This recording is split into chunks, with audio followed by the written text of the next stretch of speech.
seria hoje o que você contribuiu? Na base de uns 300 mil reais, mais ou menos. Um dinheiro que está fazendo falta para você Com agora. certeza. Para mim e para o grupo todo, para todo mundo. Como disse, tem gente passando necessidade. Tem gente com tratamento de câncer aí fazendo, dependendo de dinheiro.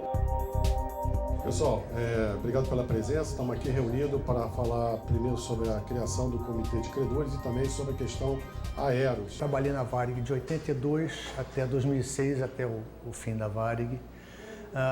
Hoje em dia eu sou taxista.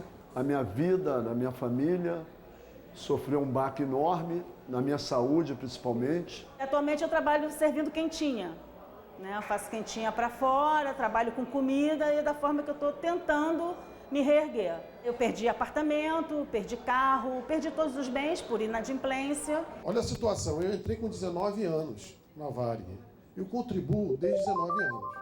A Varig era uma companhia aérea que patrocinava um fundo de pensão chamado Aeros. Nos anos 90 passou por dificuldades econômicas e financeiras e, como consequência dessas dificuldades, ela acumulou dívidas, inclusive com o fundo de pensão. O processo de recuperação judicial da Varig e o seu posterior processo falimentar acabaram acarretando na liquidação do plano de previdência dos funcionários da Varig.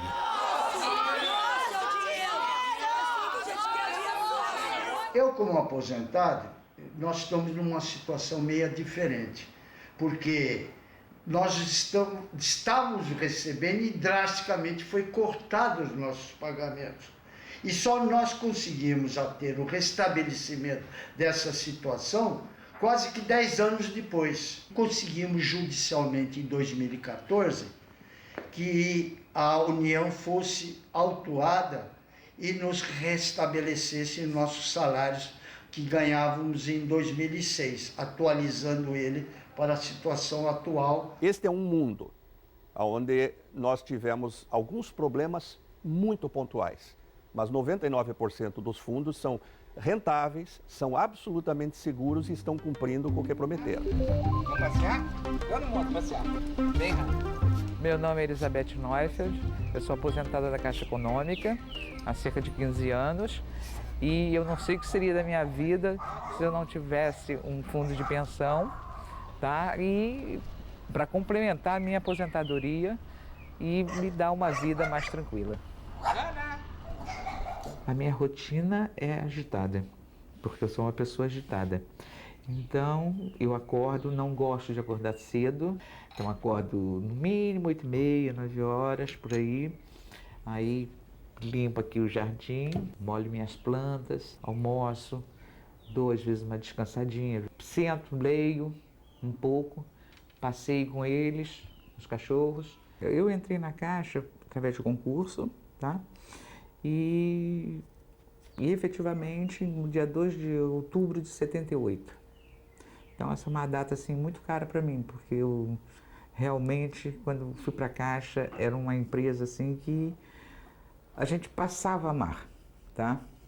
Eu acho que sempre vesti a camisa da Caixa. Quando você entrou na Caixa, você assinou um termo de adesão à FUNCEF. À FUNCEF. Sim. Como é que foi? Foi, né? Inclusive no curso de integração, tá?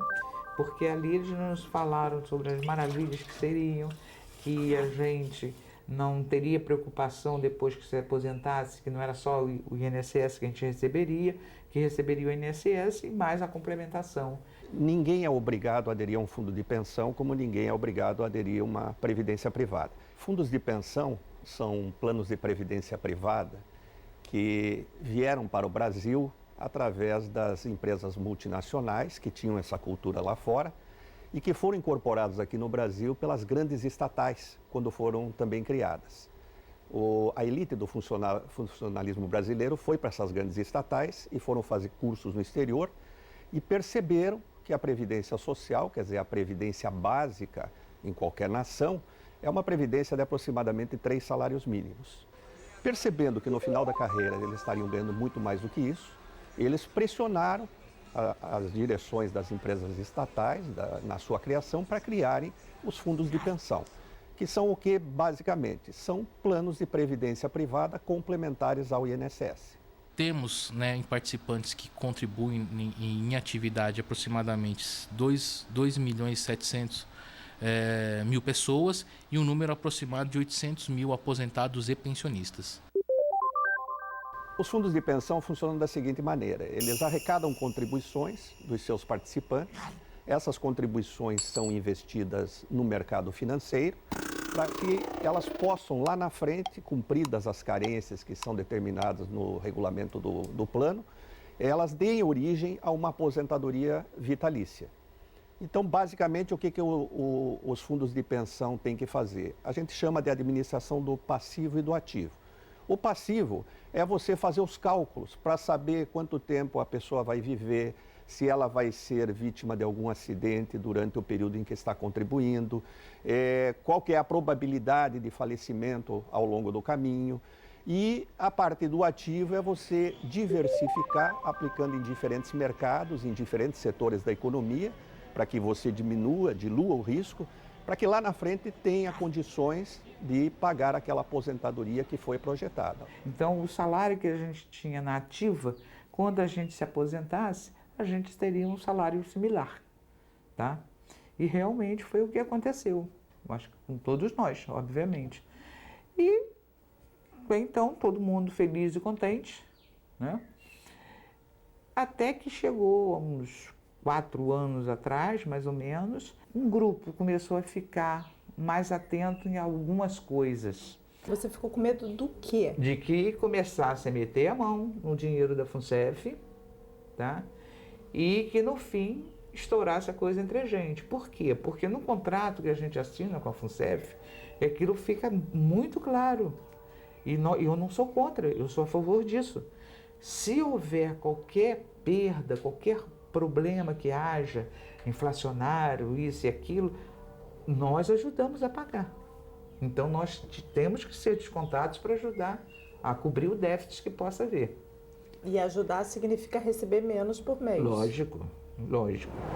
Depois de 1 ano e meio de investigação, a Polícia Federal reuniu indícios de fraudes nos 4 maiores fundos de pensão do país: Previ, do Banco do Brasil, FUNCEF, da Caixa, Petros, da Petrobras e Postales, dos Correios. O esquema funcionava assim: o grupo criminoso superavaliava as empresas que recebiam investimento, escondia os riscos, driblava as regras para aprovação dos investimentos e desviava dinheiro. Nos fundos de pensão, é o olho do dono que engorda a boiada. Quer dizer, então os segurados eles têm que estar permanentemente fiscalizando, até para que não aconteça isso que nós vimos nesses 4 grandes fundos de pensão de estatais. Quer dizer, o maior interessado, existem relatórios, existe fiscalização permanente do Banco Central, existe fiscalização da Previc, a CVM está em cima. Então, basta os segurados escolherem bem os seus representantes e estarem acompanhando permanentemente o desempenho do fundo. Como são entidades sem finalidade lucrativa, quer dizer, qualquer prejuízo ou ganho vai reverter na cota que cada segurado tem dentro do fundo. Eu, por exemplo, eu não sou contadora, então é um burro olhando para um palácio. Não sei o que aquilo significa, ter páginas e páginas e páginas de ativos, passivos, etc. Então você não entende. A Previc tem, né, nos últimos meses, trabalhado num aperfeiçoamento do seu modelo de supervisão.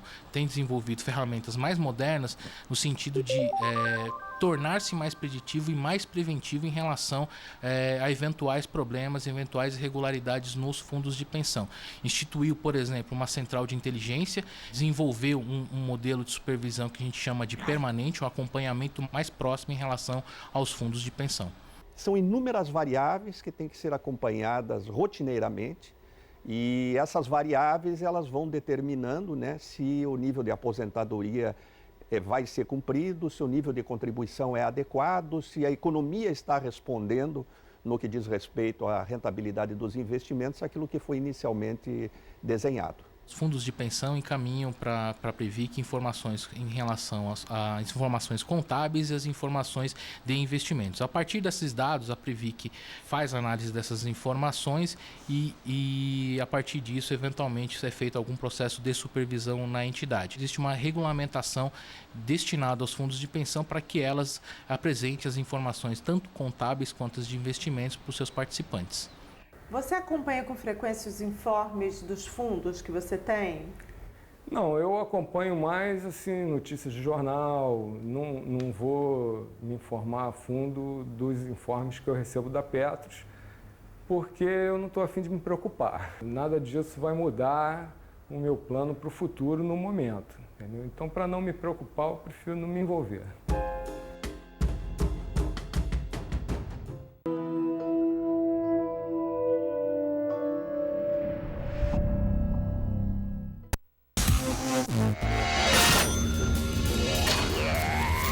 O ex-governador Sérgio Cabral foi preso no seu apartamento. Está sendo desmontado um esquema de poder. Essas investigações têm que ser levadas até o fim. Doia quem doer.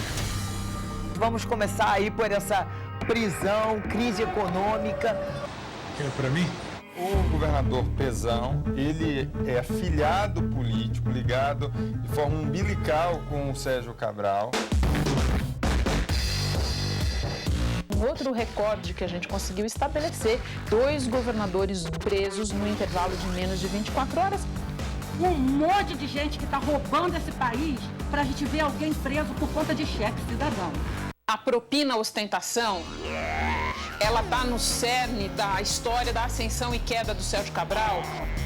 Um estilo de vida bastante luxuoso e sem nenhuma preocupação de esconder uma certa fanfarronice. Gulosos. Pois é, gulosos. O problema vai além do Rio de Janeiro. A paciência das pessoas acabou. Ele chegou a sonhar com a presidência da República e tudo isso terminou em Bangu 8. É um novo momento que a gente está vivendo.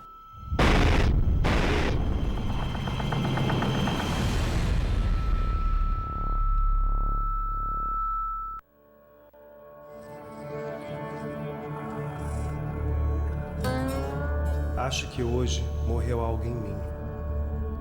Tem morrido a cada dia. E sinto que isso é bom.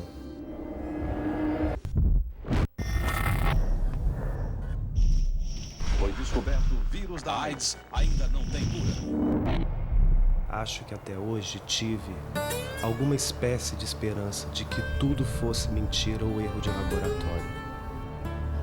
Despeço-me dela sem olhar para trás. Beijo a esperança. Reagente nem sempre é ruim. Hora de reagir. Gravando. Gente, eu tô ouvindo o dono do... O que faz com a folha? De novo, peraí.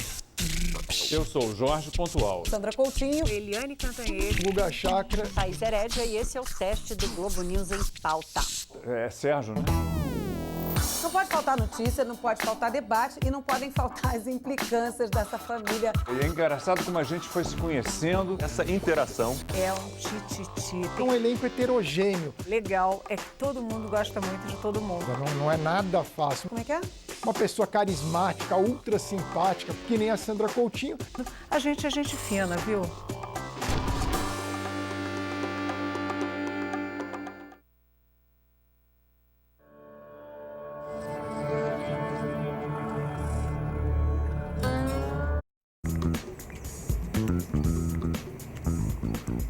Eu sou contador, trabalho na gerência da controladoria e eu optei pelo Fundo Petros porque eu achei num primeiro momento que vale como um seguro. Se você tiver algum acidente, precisar de uma assistência, a Petros vai te garantir. E daqui a pouco, quando me aposentar, vai ser uma contribuição importante para minha qualidade de vida. Eu acho que é muito importante, na hora de você se aposentar, para ter tranquilidade, você tem que estar sem dívida, estar com um orçamento bem equalizado e não ter dependente. Ou seja, não ter ninguém da tua família dependendo de você financeiramente. Eu já sou aposentado pelo INSS já há 2 anos. Quando eu completei 35 anos de contribuição, eu requeri minha aposentadoria. Mas eu ainda não me aposentei pela Petros porque eu tenho 2 filhos adolescentes. E o colégio é o item mais pesado do meu orçamento atualmente. Eu poderia ter aceito uma antecipação da aposentadoria agora, aceitando o PIDV, né, o Plano de Incentivo à Demissão Voluntária, que foi oferecido pela Petrobras. mas eu teria que aceitar uma redução do meu benefício. Quando eu comecei a trabalhar, ou há pouco tempo atrás, na verdade eu não ligava muito, não pensava muito como é que ia ser. O que me preocupa é que esse benefício de aposentadoria e os salários e a crise econômica está reduzindo o que a gente recebe, mas não consegue reduzir o que a gente tem que pagar.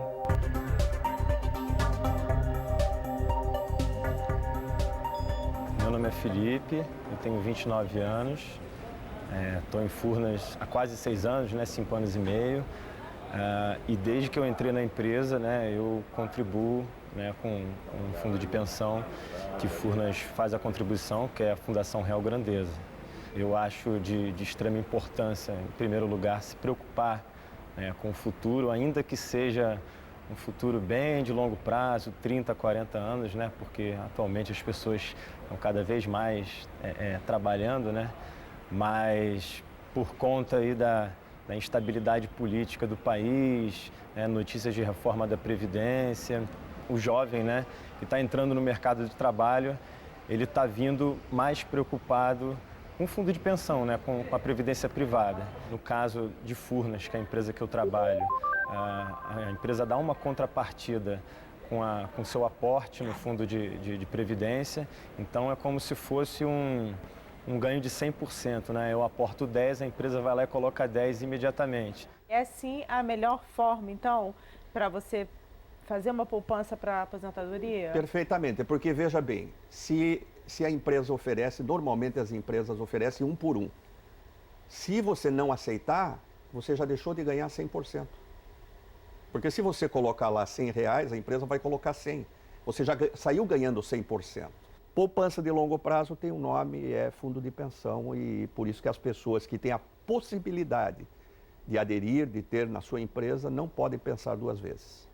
Então não existe investimento tal como esse, Lógico que a gente tem que ficar atento às influências nesses fundos de pensão, a gente tem que estar de olho na taxa de administração do fundo de pensão, se ele está sendo bem gerido, A gente tem que verificar qual é a rentabilidade do fundo de pensão, se o pessoal da gestão está trabalhando de maneira correta. O problema de não acompanhar é que você fica à mercê da decisão, da gestão dos outros. Você pode dar sorte e ocorrer tudo bem, você pode dar azar de não acontecer como você previa. Quando você lá atrás lembra do que você planejava ou esperava da sua aposentadoria, e hoje? Agora, para o futuro, olha, eu planejava fazer algumas viagens, já desisti. Já não vou mais. Vou ficar quietinho na minha casa para não ter dificuldade alguma, tá? Eu ainda tenho...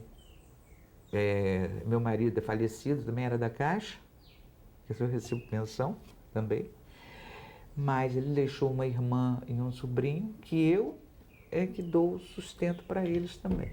Então é uma aposentadoria totalmente diferente do que você imaginava. Diferente da que eu imaginava que fosse. É complicado, eu estou vivendo um dia após o outro, esperando minha aposentadoria sair, para esse dinheiro que a gente tem a receber sair, para eu poder dar um pontapé, reiniciar um novo projeto. Eu fico quietinha no meu cantinho, vendo no que vai dar. Mas eu não posso ter expectativas, nem fazer planos, porque eu não sei como será. E eu com uma idade avançada, eu fico me imaginando assim, quando eu tiver 85 anos, como é que vai ser? Se eu estiver descontando 30%, 35%, 40% do meu salário, como é que vai ser isso?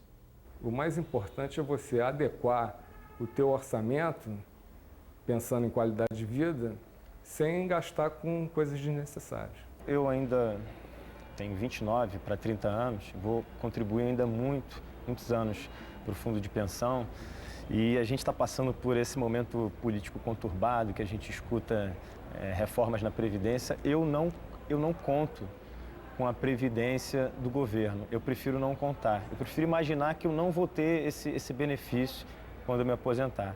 Então, para o meu futuro, eu imagino que eu vou fazer essa poupança no fundo de pensão e lá na frente eu vou poder retirar esse dinheiro de uma vez só ou viver como se o meu salário continuasse. Eu acho que a gente tem que focar nisso. E aí lá na frente, quando faltar 5, 10 anos para aposentar, eu vou fazendo essas contas. Olha, se eu me aposentar daqui a 5 anos, eu vou poder receber tanto. Se eu me aposentar só daqui a 10, eu vou receber esse tanto mais um pouquinho.